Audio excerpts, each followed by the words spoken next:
আসসালামু আলাইকুম। স্বাগত জানাচ্ছি আর টিভির মধ্যাহ্নের সংবাদে। আপনাদের সঙ্গে আছি আমি আমরিন নিভা। আজ ঐতিহাসিক জুলাই শহীদ দিবস। 2024 সালের এই দিনে কোটা সংস্কার আন্দোলন চলাকালে রংপুরে পুলিশের গুলিতে বেগম রোকেয়া বিশ্ববিদ্যালয়ের ইংরেজি বিভাগের শিক্ষার্থী আবু সাইদ এবং চট্টগ্রামে কলেজ ছাত্র মোহাম্মদ ওয়াসিম আকরাম সহ অন্তত 6 জন নিহত হন। সেদিনই কোটা সংস্কারের আন্দোলন রূপ নেয় বৈষম্যবিরোধী আন্দোলনে। পরে এক দফা সরকার বিরোধী গণ আন্দোলনের মুখে 5 আগস্ট দেশ ছেড়ে পালিয়ে যান তৎকালীন প্রধানমন্ত্রী শেখ হাসিনা।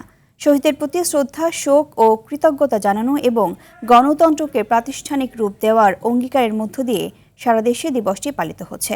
এ উপলক্ষে রাষ্ট্রপতি মোহাম্মদ শাহাবুদ্দিন ও প্রধানমন্ত্রী তারেক রহমান পৃথক বাণী দিয়েছেন।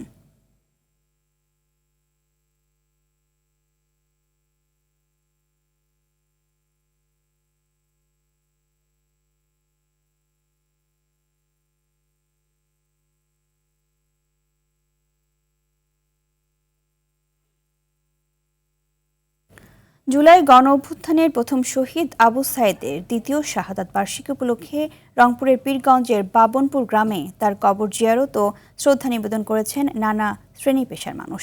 সকাল থেকেই বিভিন্ন রাজনৈতিক, সামাজিক, সাংস্কৃতিক ও শিক্ষা প্রতিষ্ঠানের প্রতিনিধি সহ নানা শ্রেণী পেশার মানুষ শহীদের কবর জিয়ারত করেন এবং তার আত্মার মাগফিরাত কামনা করে দোয়া ও মোনাজাতে অংশ নেন। পরে বেগম রোকেয়া বিশ্ববিদ্যালয়ের শিক্ষক, শিক্ষার্থী ও কর্মকর্তারা শহীদদের স্মৃতির প্রতি গভীর শ্রদ্ধা নিবেদন করেন। এ সময় তার আত্মত্যাগের কথা স্মরণ করে জুলাই গণ অভ্যুত্থানের চেতনাকে সমুন্নত রাখার প্রত্যয় ব্যক্ত করেন সবাই।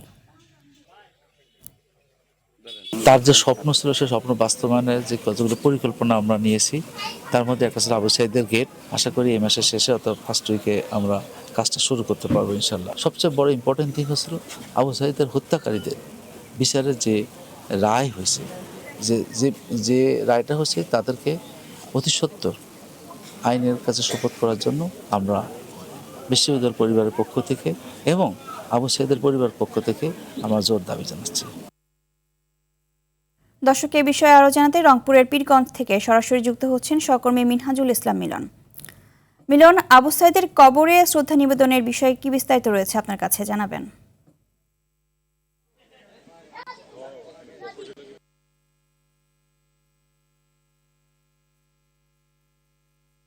আপনাকে জানিয়ে রাখি, সকাল থেকে কিন্তু আবু সাইদের সমাধিস্থলে নানা শ্রেণী পেশার মানুষ এসে শ্রদ্ধা নিবেদন করছেন।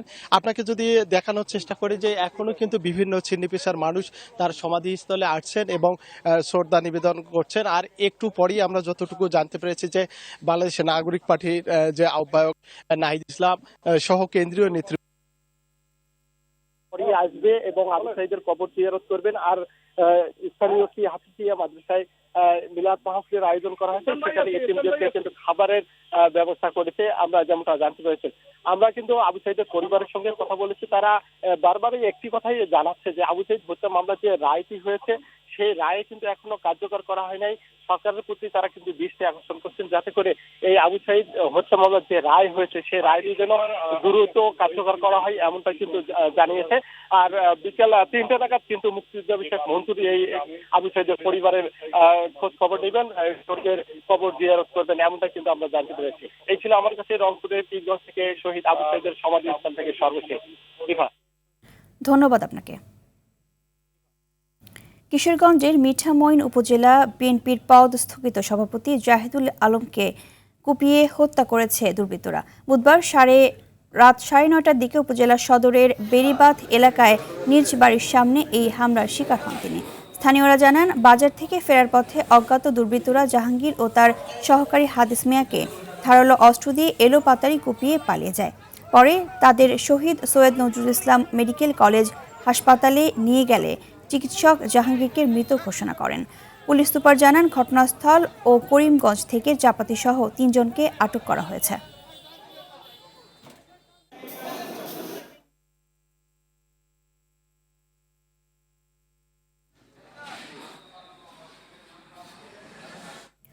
টানা বর্ষণ ও পাহাড়ি ঢলে রংপুরের গঙ্গাচড়া ও কাউনিয়ায় তিস্তা নদীর পানি দ্রুত ওঠানামা করায় ভয়াবহ নদী ভাঙন দেখা দিয়েছে।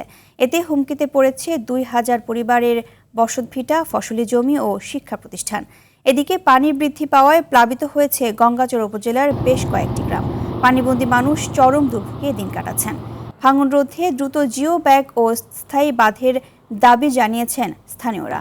অন্যদিকে নেত্রকোনার কলমাকান্দা ও দুর্গাপুর সহ জেলার প্লাবিত নিম্নাঞ্চলের পানি কমতে শুরু করেছে।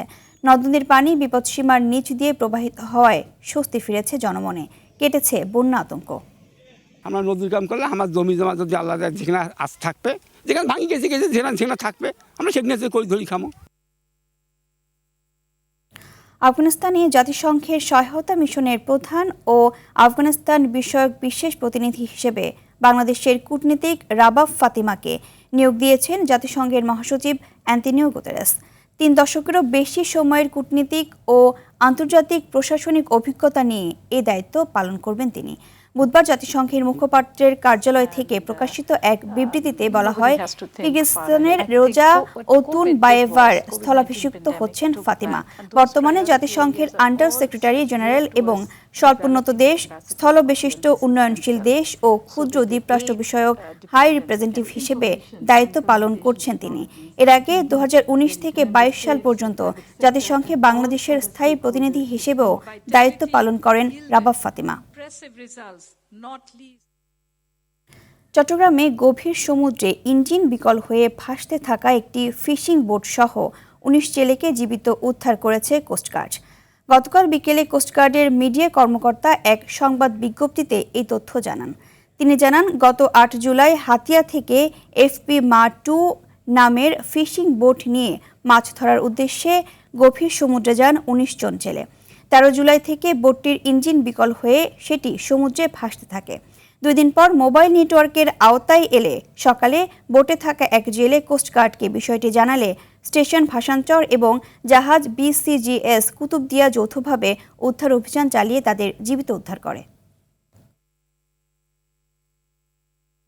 থ্রিলার সিনেমাকেও হার মানানো অন্তিম মুহূর্তের জয়ের সাক্ষী হলেন আর্জেন্টাইন সমর্থকরা।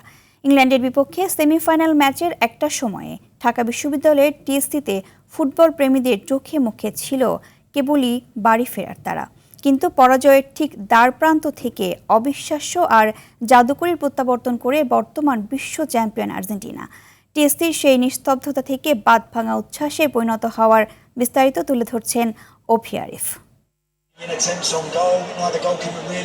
তুমুল উত্তেজনা নিয়ে আর্জেন্টিনা ইংল্যান্ড ম্যাচের শুরুটা হলেও দ্বিতীয়ার্ধে ইংল্যান্ডের গোল যেন মুহূর্তে চুপসে দেয় TSCর আর্জেন্টাইন সমর্থকদের। উৎসবের সেই চীনাঙ্গিনায় নেমে আসে এক অদ্ভুত নিস্তব্ধতা। TSCর আকাশ তখন আকাশচুম্বী উদ্বেগে ভারী। নির্ধারিত সময়ের দ্বারপ্রান্তে অ্যানজো ফার্নান্দেজের সেই জাদুকরী গোল যেন বাড়ি ফিরতে চাওয়া দর্শকদের আবারও টেনে আনে জায়ান্ট স্ক্রিনের সামনে। চোখে মুখে তখন সমতায় ফেরার তুমুল উচ্ছ্বাস। আর যোগ করার সময়ে মার্টিনেজের সেই বুলেট হেড যখন জালের ঠিকানা খুঁজে নিল, ঠিক তখনই TSCর রাত রূপ নিল বাঁধ ভাঙা উৎসবে।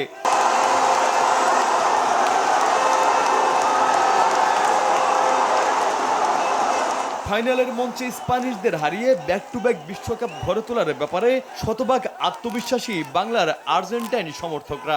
যে কোনো দলের জন্য আমাদের 10টা মিনিটে এভাবে ম্যাচ জিতা যায়, এই কামব্যাকটা অসাধারণ ছিল এবং স্পেনের সাথে আমরা জয়লাভ করবো। দুর্দান্ত আর্জেন্টিনা, অসাধারণ আর্জেন্টিনা।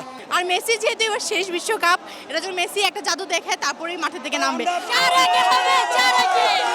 ওদের খেলা দেখে আমি অনেক প্রাউড ভাই, আমি বলে বোঝাতে পারবো না, আমি অনেক প্রাউড। ওয়ার্ল্ড কাপ মানে এখন আর্জেন্টিনাময় ওয়ার্ল্ড কাপ। সরি টেস্টের লোডিং, আগামী ফাইনালে ইনশাআল্লাহ মেসি হ্যাটট্রিক করবে। হ্যাটট্রিক ভালো খেলে তারপর ফাইনালে গেছি।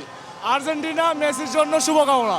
ব্রাজিলের বিদায়ের পর এবারের বিশ্বকাপের উন্মাদনা কিছুটা ফিকে হয়ে আসছিল ঠিকই, তবে আর্জেন্টিনার এই মহাকাব্যিক জয় আর ফাইনালের টিকিট টিকিয়ে রাখলো বাংলাদেশের ফুটবল প্রেমীদের আসল উন্মাদনা।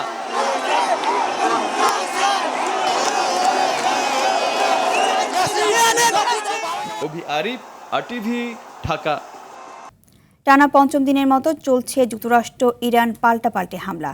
হরমুজ প্রণালীর নিয়ন্ত্রণ ও মার্কিন ঘাঁটিতে হামলার জবাবে ইরান জুড়ে ব্যাপক বিমান হামলা চালাচ্ছে যুক্তরাষ্ট্র। এতে বেসামরিক স্থাপনায় ব্যাপক ক্ষয়ক্ষতি সহ গত কয়েকদিনে অন্তত 35 জন নিহত হয়েছে। দ্রুত কোনো চুক্তি না হলে ইরানের অভ্যন্তরে হামলার পরিধি বাড়ানোর হুঁশিয়ারি দিয়েছেন মার্কিন প্রেসিডেন্ট ডোনাল্ড ট্রাম্প। পাল্টা জবাবে কুয়েত ও জর্ডানের মার্কিন ঘাঁটিতে ড্রোন ক্ষেপণাস্ত্র হামলা চালিয়েছে ইরান।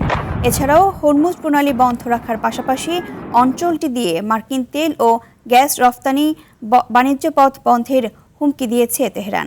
এমন উত্তেজনার মাঝে মধ্যপ্রাচ্যের মিত্রদের কাছে অস্ত্র বিক্রির চূড়ান্ত অনুমোদন দিয়েছে ট্রাম্প প্রশাসন। দর্শক, মধ্যাহ্নের সংবাদ এ পর্যন্তই। দুপুরের সংবাদ 1:45টায় দেখার আমন্ত্রণ রইল। ধন্যবাদ সবাইকে।